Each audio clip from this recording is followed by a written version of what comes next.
مامۆستاجان بەخاتن دەکەین پێم خۆشە کە ئێستا خەڵکیش چاوەڕێ بەڕاستی لە کوردستان و لە تەواوی دنیا بزانێت بابەتی دیبێتەکە چۆن بووە و حەز دەکەم سەرەتا پرسیاری یەکەم لەو دەست پێ بکات کە ئامانجی بەڕێزت لە وڵاتی بەریتانیاوە کە هاتووی بۆ وڵاتانی ئەوروپا بە تایبەت سوید چی بوو؟ بسم الله الحمد لله الصلاة والسلام على رسول الله وعلى آله وأصحابه ومن والاه. والله آمانجي من تنها دفاع بلا پیغمبر صلى الله عليه وسلم أو كابرايا يا أو ملحدا أو بحساب پیغمبري ملحدا بو فبقنجان متكاك بخوا أمي آستي أولنية مناقشة لقلاب كان أما هيتشي بيانية شوكا لو كاتي كي مسلمان يجبو أما آستي نبو خوي لإيمان ناعدة شو كابرايا كي بي آست بو من أزان بايد شنده أما علمي عن بيانية لەگەڵ ئەوەشا خەڵکێک هەبوو بە زمان لوسی خۆیانە خەڵکان خستوە داوی خۆیان تەنها مەبەستم ئەوە هاتم کە بزانانی ئیسلام زۆر لەوە گەورەترە کەسێک بێ بە دوو شوبهات هەڵتان خەڵەتێنێ ئەگەر ئەو شوبهاتی ئەو تەسی لە تۆ دەکا مەسەلەی کەم تەرخەمی تۆ لە دینەکەتا تۆ ئاگەر لە دینەکەت نییە گە دینەکە سەرکەوتووە فتەنها مەبەستمان ئەوە بووە ئیتر خەڵکەکە بیان ناسن هەر ئەوەندە بخۆرە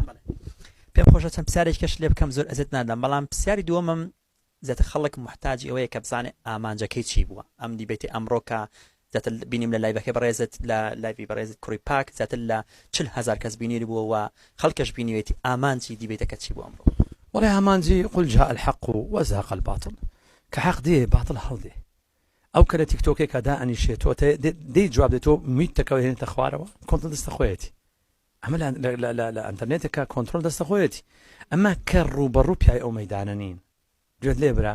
ڕاست ناکەن کە حەق دێ باتڵەت و لێی گەڕێ بەس حەقەکە پەردەی لەسەر لا دەپێویستە خۆت ماندووکەی حەق دیارە گوێت لێ برا باتڵ خۆی پوچەڵە تەنها الحەمدولillah ئامانجەکە نەتیجەی دیارە و کەسێک کە لایڤە لەگەڵمان بۆ یاخود دواتر ئەیبینێتەوە ئەو ڤیدیۆوانە ماون و ئینشاءالله لە فەیسبووکە لە تیکتۆکەکان لای بەڕێستانەوانە ئەبینن هەر یەک لە ئاستی خۆی ئەزانێت نەتیجەکەی چ بووە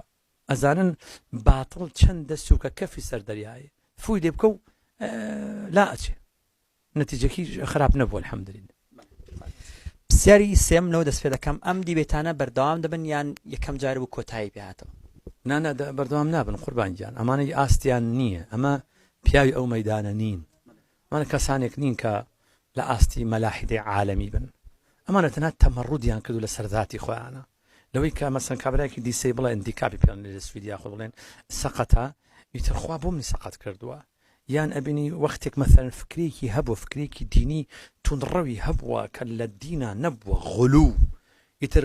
قاعدەیەکمان هەیە كل شيء تجاوز عن حده عاد إلى جذره کە شت لە سنووری خۆی تێپەڕی بەخوای لە ڕێگەوەش خۆی ناگرێتەوە گوێت لێ قوربان پێشترش ئێمە ئەوە ڕەفیقی خۆمان بووە من سبحان الله خەڵک بۆ کە لە دین لا ئەد ئەخلاقی نامێنێ یعنی کە من لە مەککە بوومە وتم ئەمن دێمەوە دوای دیبەیتەکەن ڕاستەخۆ یان یەکسەر بەمریکا خوێڕیەکە آخر تۆ ڕەفیقی من بوو چۆن من خوێڕیمە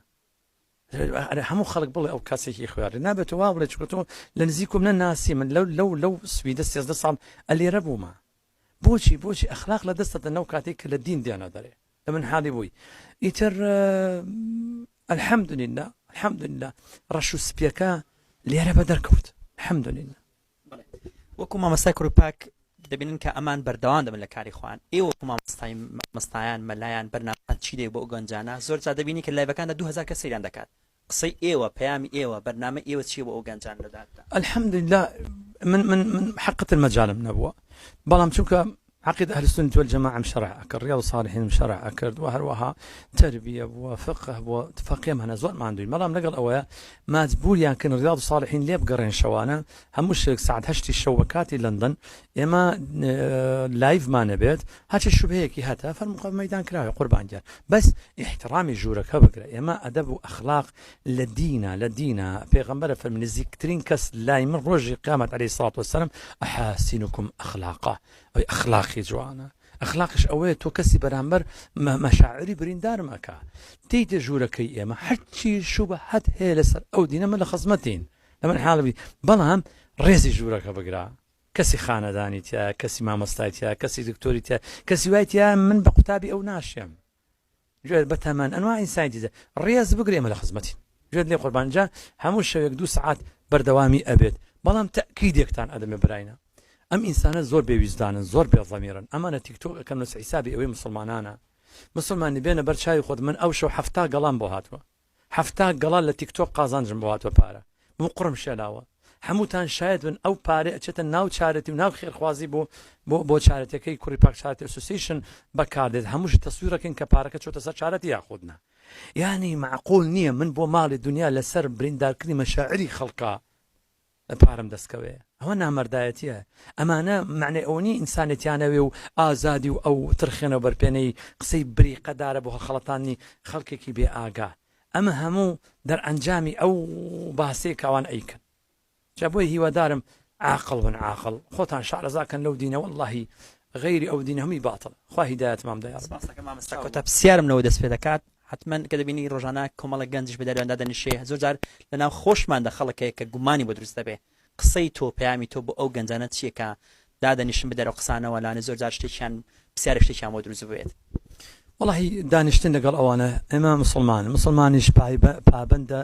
بەو قوانینانی کە لە ئیسلامە بۆمان هاتووە بەو قوانینانە کە لە ئیسلامە بۆمان هاتووە خوای میهرەبانە فەرمێت يا أيها الذين آمنوا إن تطيعوا الذين كفروا يردوكم على أعقابكم فتنقلبوا خاسرين